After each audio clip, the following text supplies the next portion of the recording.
More than 1 million British children have special educational needs.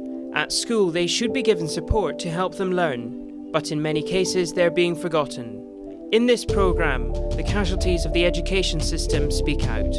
Basically, they just locked me in a room, ticked me off the register, took me out. They got complete contempt for the child. I felt like very alone, I suppose, that's how I describe it, and they blamed a lot of the things that's like to do with my ADHD on me.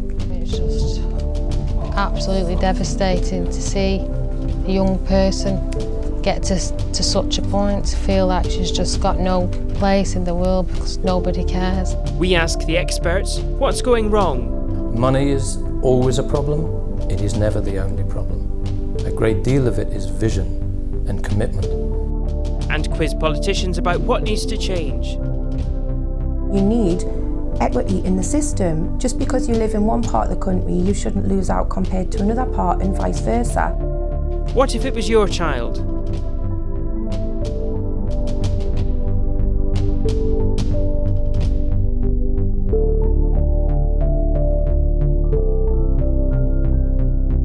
This is Failure to Educate. A few months ago, when we started this investigation, we'd seen reports that children with special educational needs were being let down by the school system. We wanted to find out how big a problem this really is. So we contacted parents of children with special educational needs through Facebook groups, and we were staggered by the response and the stories they told. I am home educating my son because his school didn't help him and he became suicidal. I had to fight again this year for my son's EHCP as the council knocked him off the SEN register without telling me. I had nothing but trouble throughout my daughter's education, even recently in college. Zero support of her needs and no statement or EHCP. Many of the parents who got in touch raised failings with the Educational Healthcare Plan, known as the EHCP, which was introduced in 2014. In Westminster, some feel the plan has not delivered for the children it was designed to help. A few years ago, we in Parliament agreed under the Children and Families Bill what's called the Education Health Care Plan.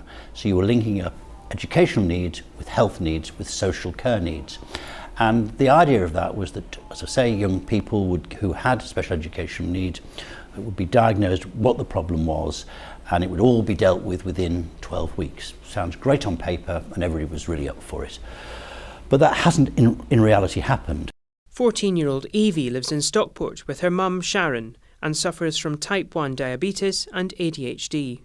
When she moved up to secondary school, Evie was left without specialist support for 5 months, leading to a number of serious incidents concerning her well-being. She was left to her own devices and she was having to come out of school a lot. She missed an awful lot of education. We got to a place where she became a school refuser at one point because she didn't feel safe at school, because she didn't have trust in the people who were supposed to look after her.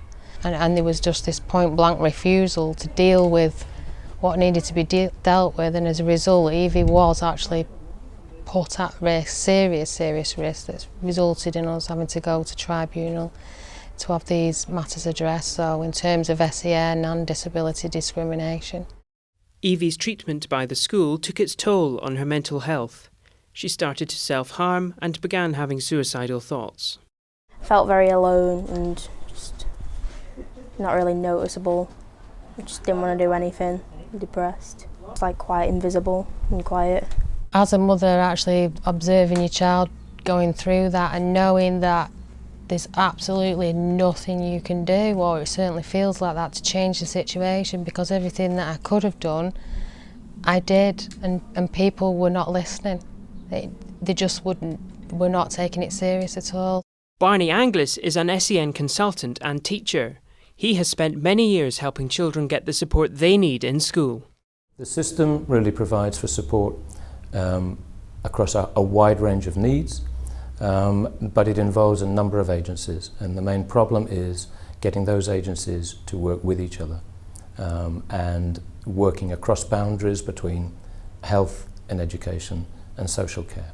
Many parents find that they have spent most of their child's time in school just struggling to get a shared understanding of what the child needs. It's really intimidating actually, because of course you go in and try to give the information as best you can, but you're just so often met with, it sounds awful to say, but it feels very much like, you know, they're the big fish and you're the little fish, so it's not really taken on board. You're very often made to feel like you're either a parent that's exaggerating or, you know, dramatising what is. It's fundamentally unequal because teachers are regarded as the experts in the classroom, but they are not an expert on every child. Stockport School says it aims to be inclusive and help children with special educational needs make the best possible progress. But the school and the council both refuse to comment on Evie's case. It's quite angry because I've had my time stolen while everybody else is learning things I'm not. We headed back to London to meet Alfie and his grandmother, Sue. Alfie is autistic and is currently being homeschooled after being excluded from his local primary school. Like Sharon, Sue has been fighting the local authority to get the support her grandson needs. I'm Alfie Berry and I'm 9 years old. Sue recalls an upsetting incident at Alfie's junior school. Dropped him into school. He was due to stay till 2:30, but he had an absolute complete meltdown and they locked him in a corridor and he just could not get out to run around the playground, cool himself down. And he was, when I got there, he was actually, I think he was having a fit. He was hyperventilating, he was on the floor, he was just absolutely sweating, the sweat was dripping off of him. And then I dropped down, picked him up and I was cuddling him and I was going on the back of his neck and blowing on the back of his neck to cool him down. And I was told, don't mollycoddle him. Have you seen how he's wrecked this cloakroom? You know, and he's kicked us trying to get out. What did they expect? You know, you just you wouldn't treat an animal like that. And they was treating him like that.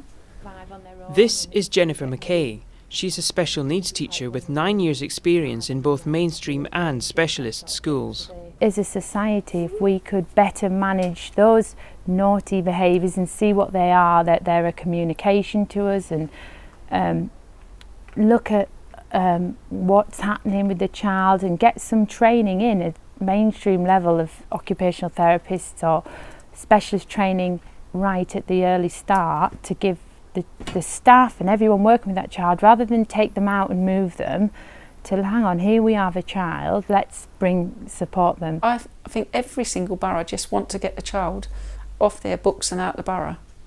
And if they can bully parents into doing that, then they're perfectly happy. You know, they've just passed everything over to us, taken no responsibility for anything. And I thought, do other people have this, or do they just discriminate against us? Do they not like us? What? And since we've been asking around, we found that this is just a general problem that every parent with a child with special needs in Lewisham has. This is Torridon Junior School in Lewisham, the school Alfie used to attend.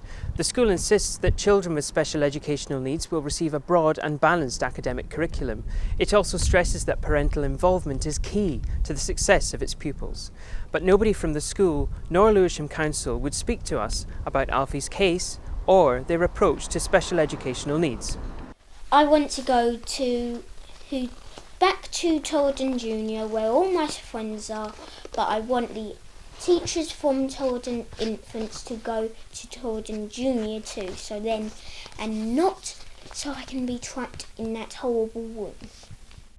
We wanted to get a better understanding of the strategy for SEN support, as well as the realities of life in the classroom. So we're on our way to University College of London's Institute of Education, where we'll be meeting Rob Webster, a researcher who specialises in the role of teaching assistants.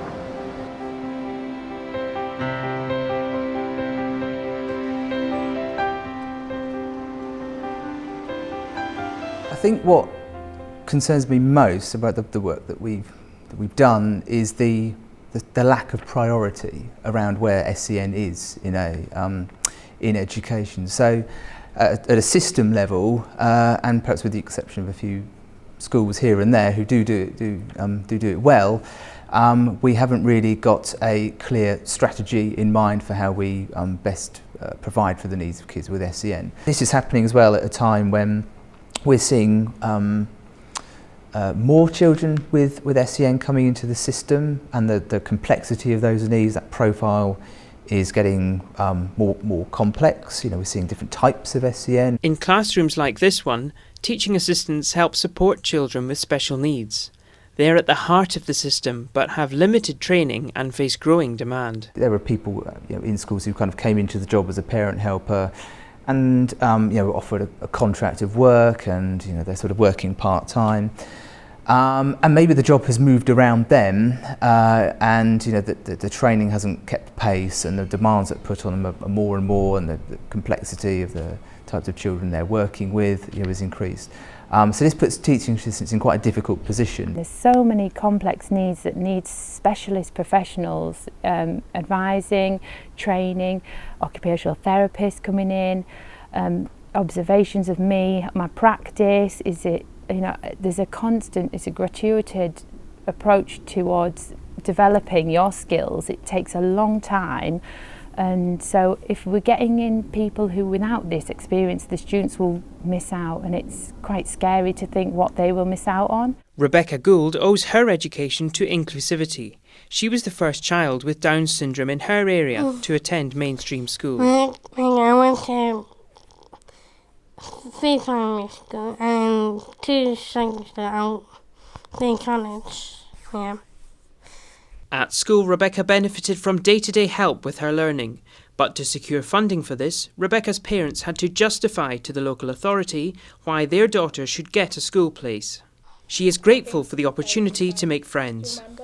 I went hopscotch with him and marble ones.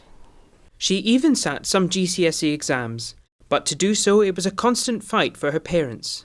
They worked with a number of agencies to ensure Rebecca was given an inclusive education. At an education trade fair, we met Nancy Gedge, a columnist who fights for SEN inclusivity. Education is not a competition. Children's exam results do not exist so that we can show off on an international stage. A child's education is for them. Let's look at the policy properly. Now, if we can do that, then I think we've got a chance of creating something that leads the world in terms of inclusive education. Decisions which affect school children across England are taken every day here in Whitehall by the Conservative government. Labour thinks it could do a better job. We're here today to meet the Labour politician who wants to take charge of SEN support. Schools are facing their first time real cuts to their budgets, I think, in 20 years. So, there's billions of pounds gone out of the education system. So we've lost teaching assistants, we've lost specialist support. So what's happening is a lot of those children are no longer being catered for in mainstream education. Some of them are in alternative provision, when really they should be in mainstream. Some are being taught at home. Not everybody fits into the same mould. That everybody should have the same chances and the same choices around getting the very best education. Please welcome Jeremy Corbyn! At the last general election, Labour pledged to spend an extra £6.3 billion on schools, an eye-catching offer, but the Education Policy Institute raised concerns about Labour's sums. So can Labour be trusted to deliver? I think they can trust us to deliver it, and our manifesto, unlike the Tory manifesto, was fully costed. We had figures in there. When we were in government from 1997 onwards, we delivered everything in our manifesto then. We said we'd introduce a national minimum wage. We said we'd prioritise education. We did those things, so why should we not be trusted now? No one from the Department for Education would sit down with us to discuss their approach to special educational needs.